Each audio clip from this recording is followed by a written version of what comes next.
as morning light begins to shine, I seek your word and make it mine. In quiet moments, faith is born.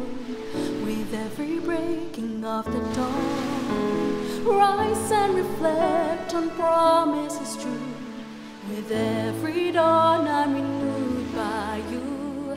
Guided by grace, strengthened by love, your light leads me from above.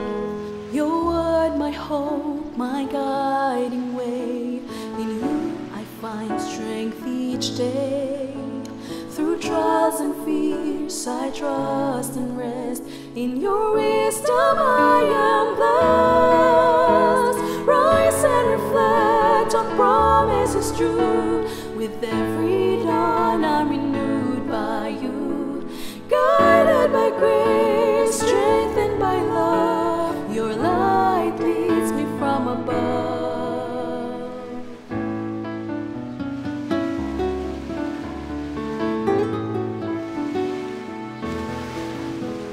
Your word, my hope, my guiding way. In you I find strength each day. Through trials and fears I trust and rest. In your wisdom I am blessed. Rise and reflect on promises true. With every dawn I'm renewed by you. Guided by grace, strengthened by love, your light leads me from above. Rise and reflect on promises true. With every dawn I'm renewed by you. Guided by grace, strengthened by love, your light leads me from above. Your light leads me from above.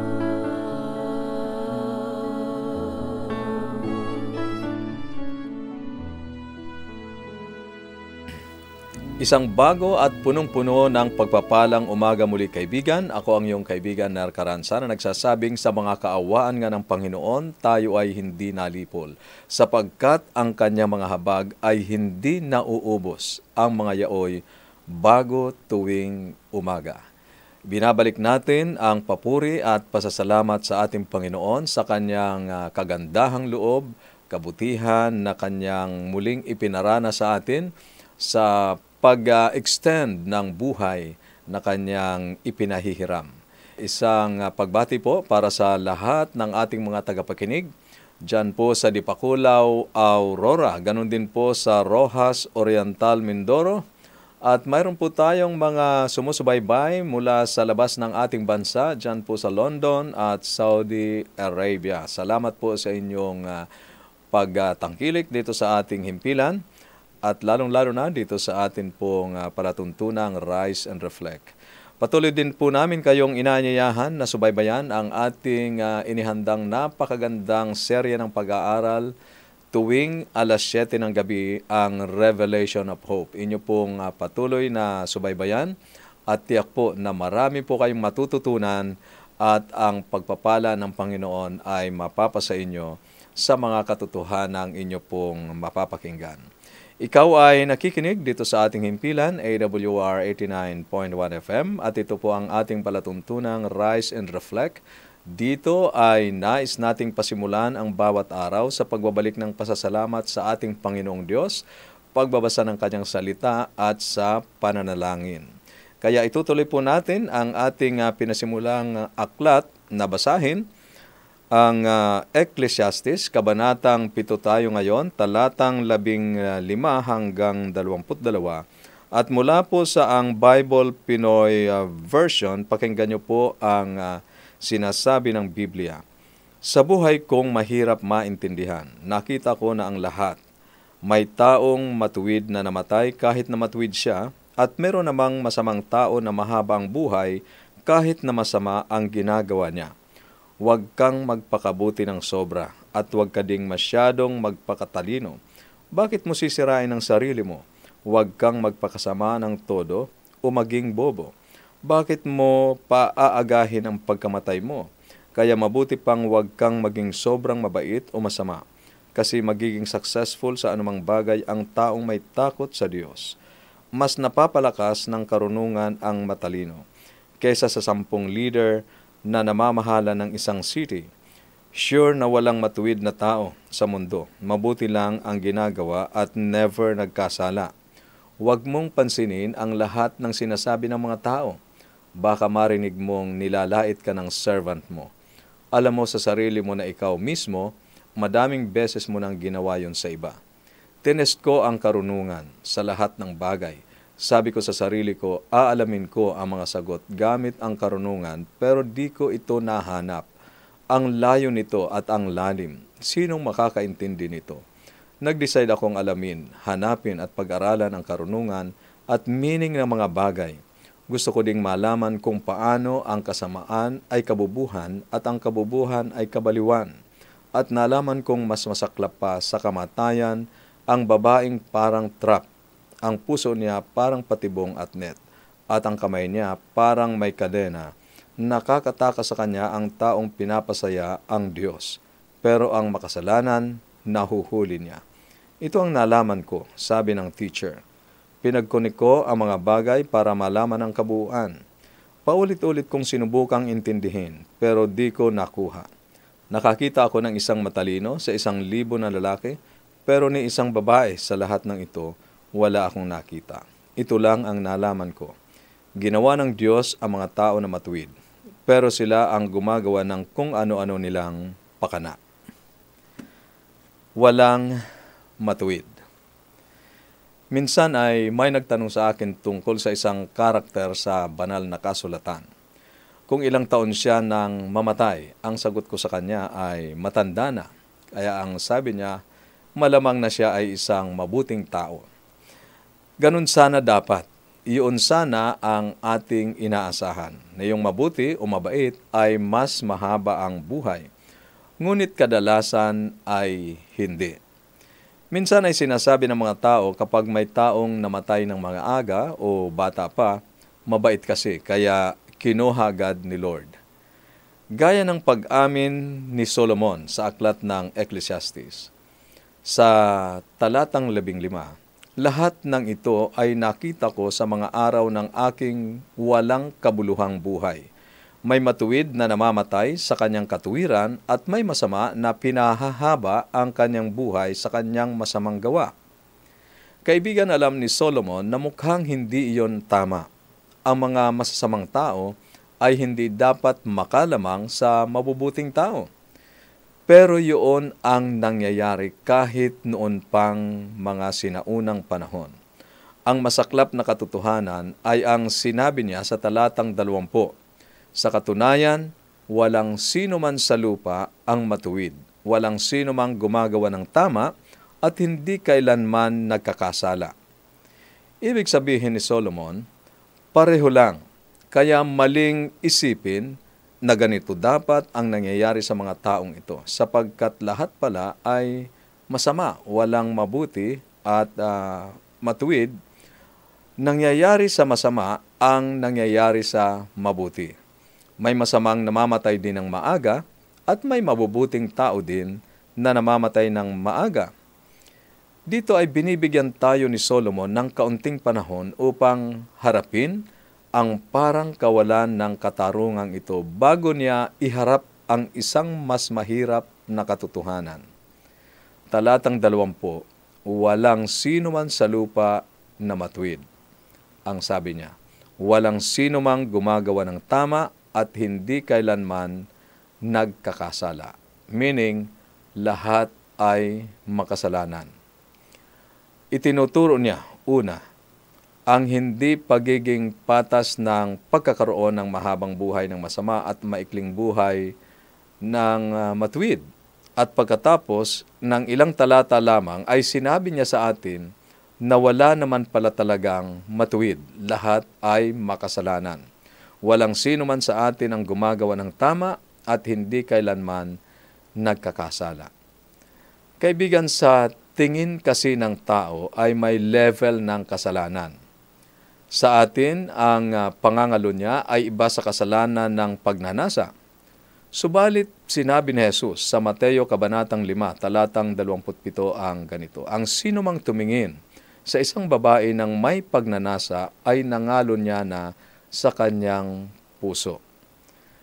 Kaya sa Diyos ay pareho lang. Ang inisip mo ay katumbas na din ng ginawa mo. Ang kasalanan ay kasalanan. At ang katotohanan na tayong lahat ay makasalanan ay ipinahayag din ni David sa mga awit kabanatang 14, talatang 2 hanggang 3. Ganon din ni Apostol Pablo sa Roma, kabanatang 3, talatang 10. Ang sabi niya ay ganito, gaya ng nasusulat, walang matuwid, wala kahit isa. Kaibigan, ang kasalanan ay nanahan sa ating mga puso at ang hindi natin nakikita o mga private sin ay parehong sumisira ng ating mga spiritual na buhay gaya ng mga gawang nagawa bilang produkto ng masasamang pag-iisip. Unseen, private sin is just as devastating to our souls as the outward acts. Walang sino man sa atin ang matuwid. Sinabi rin niya ni Isaias, all our righteousness are as filthy rags, ang sabi niya. Ang mabuting balita ay mayroon tayong pag-asa.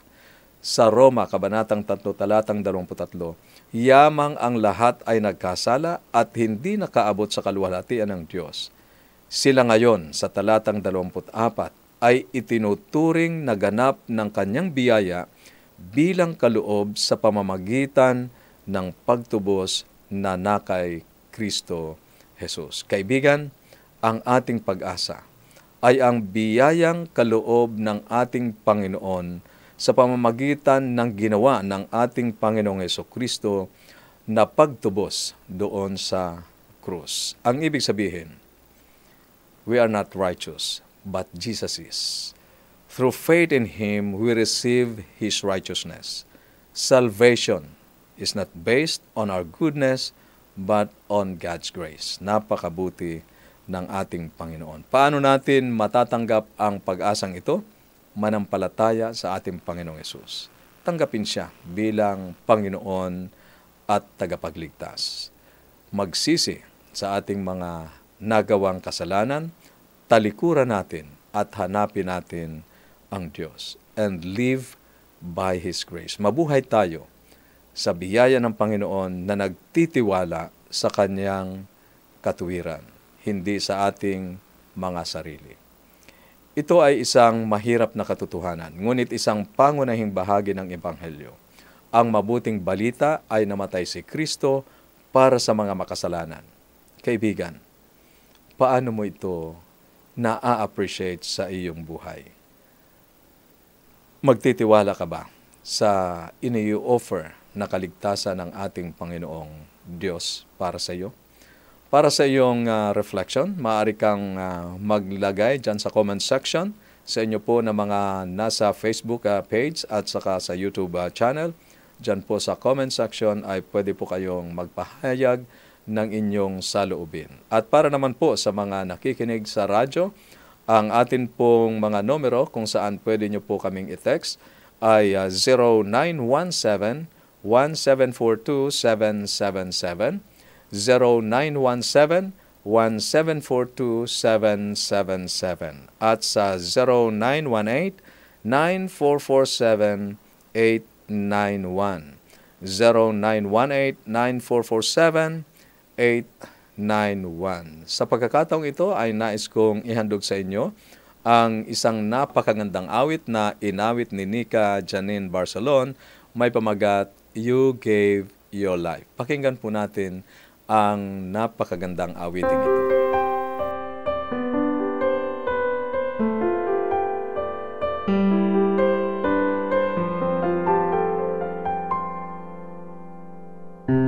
I was found as a beggar, as an orphan with no home, no family. I was found with a stain as deep as darkness fills the night. But the wonder does not lie in the depression of my state, but that you found me at all was simply grace upon grace. You gave your life for me, for this wandering soul to see how far, how wide, how deep, how high is the relentless love of God.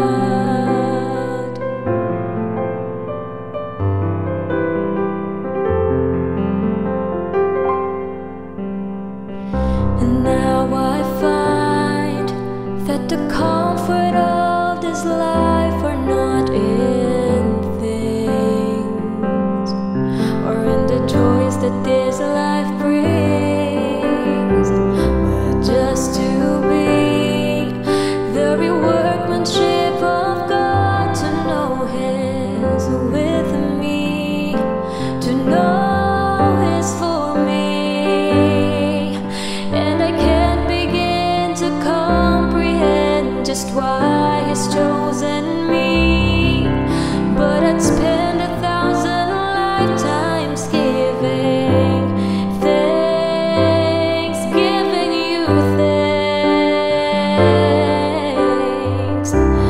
You gave your life for me, for this wandering soul to see how far, how wide, how deep, how high is the relentless love of God.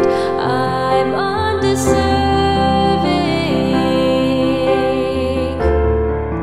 of grace so amazing,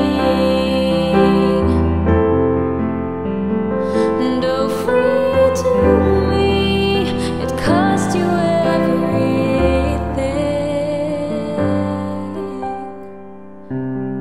You gave your life for me, for this wandering soul to see how far, how wide, how deep, how high is the relentless love of God.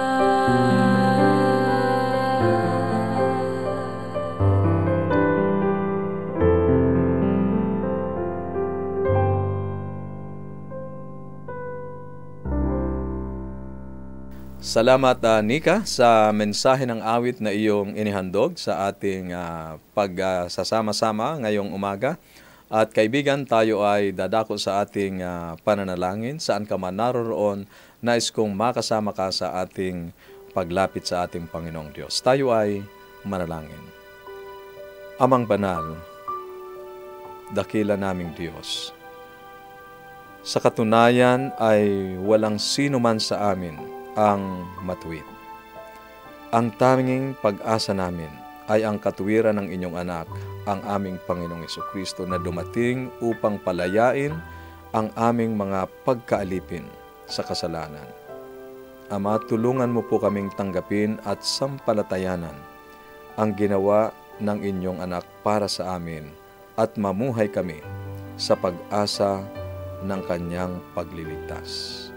Ngayong umaga, dakilang Diyos, akin pong idinadalangin ang mga kaibigan naming may mga kahilingan. Inalagay po nila sa comment section ang kanila pong mga pasanin, mga pagnanais na ang kanila pong mahal sa buhay ay tumanggap sa aming Panginoong Jesucristo at makasama nila sa pananampalataya at maglilingkod sa inyo habang nag-aantay sa malapit na pagbabalik ng aming Panginoon. Ang ilan po ay may pangangailangan na makahanap ng trabaho. akin pong idinadalangin dakilang Diyos na inyo po silang pagpapalain sa araw na ito at tulungan na makasumpong ng lugar upang kanila pong mapagtrabahuhan at inyo pong punan ang kanilang pangangailangan sa araw-araw. Maraming salamat dakilang Ama sa inyo pong pagdinig sa aming mga panalangin sa pangalan ng aming tagapagligtas na si Jesus. Amen. Amen. Maraming salamat muli kaibigan sa iyong pagsubaybay dito po sa ating himpilan AWR 89.1 FM at lalong higit dito sa ating palatuntunang Rise and Reflect. Akin pong patuloy kayong inaanyayahan, lalong-lalo na po sa hindi pa nakatatanggap nitong ating Bible Study Guide na Explore. Mapapasa inyo po ito kung kayo po ay magpapadala ng inyong kompletong pangalan at address dyan po sa comment section o kaya po sa ating mga numerong binabanggit. Ito pong Explore ay isang napakagandang pag-aaral, isang gabay sa pag-aaral ng Biblia para sa isang makabuluhan at mas masaganang buhay. Dito po ay mas maiintindihan ninyo ang mga pangunahing turo o aral ng banal na salita ng ating Panginoong Diyos. At muli rin po namin kayong inaanyayahan na inyo pong abangan ang atin pong radio clinic kung saan pwede po kayong kumonsulta sa ating mga manggagamot, mga medical professional na on-air. Mamaya pong 6:00 ng gabi. At susundan po yan ng isa namang natatanging pag-aaral sa Biblia na may pamagat, Revelation of Hope. Kaya tuloy-tuloy po ang aming paglilingkod sa inyo. Huwag po kayong lilipat ng inyo pong mga estasyon at kayo po ay aming paglilingkuran ng mga makalangit na awitin at mga pag-aaral sa salita ng ating Panginoong Diyos. Kaibigan, sinasaliksik ninyo ang kasulatan sapagkat iniisip ninyo na sa mga iyon ay mayroon kayong buhay na walang hanggan. Ito ang iyong kaibigan, Ner Caranza, na nagsasabing, kung ang salita ng Diyos ang iyong gabay, landas mo ay hindi masisinsay. Pagpalain po kayo ng Panginoon, ang susunod ay salita ng buhay.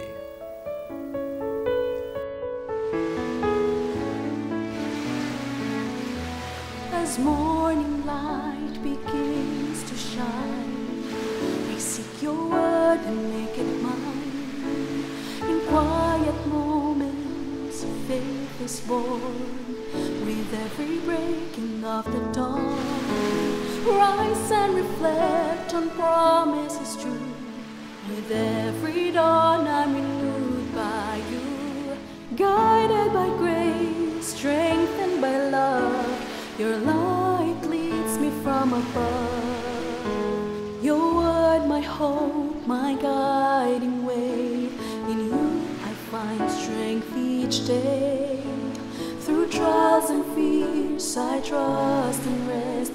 In your wisdom I am blessed. Rise and reflect on promises true. With every dawn I'm renewed by you. Guided by grace, strengthened by love, your light leads me from above.